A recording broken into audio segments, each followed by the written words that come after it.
Ça fait 3 ans et demi que j'exerce ici en tant que pilote porte-engins blindés au sein de l'escadron de transport de blindés numéro 1.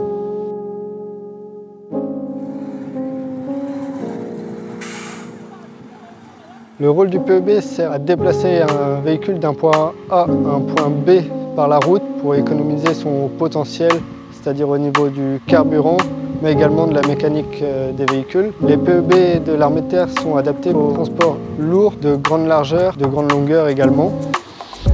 La plus grosse remorque disponible sur l'armée de terre, c'est la remorque SRPB 60 tonnes qui est adaptée au char Leclerc. L'ensemble que j'ai derrière moi, le tracteur K500 avec la remorque 50 tonnes, on est sur du 500 chevaux. Si on allonge la remorque, on atteint la dimension de 23 mètres.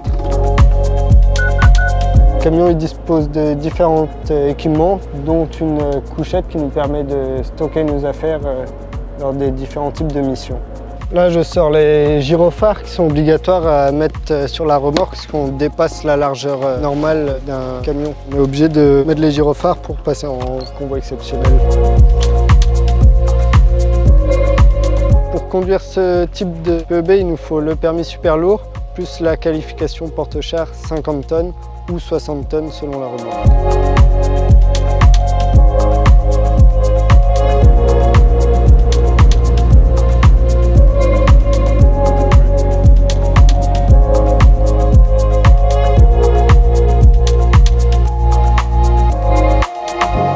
Alors là, je vais contrôler tous mes feux avant chaque départ. On doit contrôler nos feux, voir si tous les feux de la remorque fonctionnent également. On profite pour laisser le camion chauffer, gonfler en air pour la remorque et le camion. Ça va prendre une dizaine de minutes à contrôler tous les matins et tous les soirs.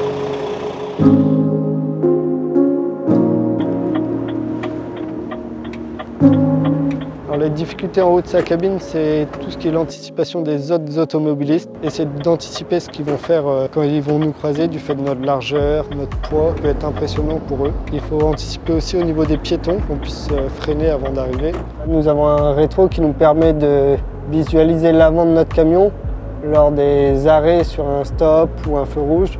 Ce qui nous permet de voir s'il y a une personne, un cycliste devant nous avant de redémarrer ou si on est amené à se rapprocher d'un véhicule. Au volant du tracteur, on se sent puissant mais également dangereux pour les utilisateurs autres autour du véhicule. Du fait de notre gabarit, on n'a pas forcément de visuel sur eux.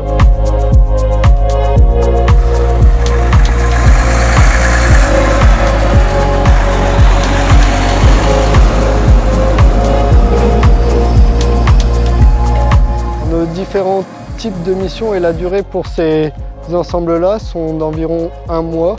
On part en équipage de 2 personnes, on déplace les véhicules à travers toute la France. Notre plus long trajet pour moi actuellement, c'est une Nîmes jusqu'à Nancy. C'est l'équivalent de 2 jours de route à 2 pilotes, soit à peu près 20 heures de conduite sur 2 jours, avec une vitesse moyenne de 60 km/h.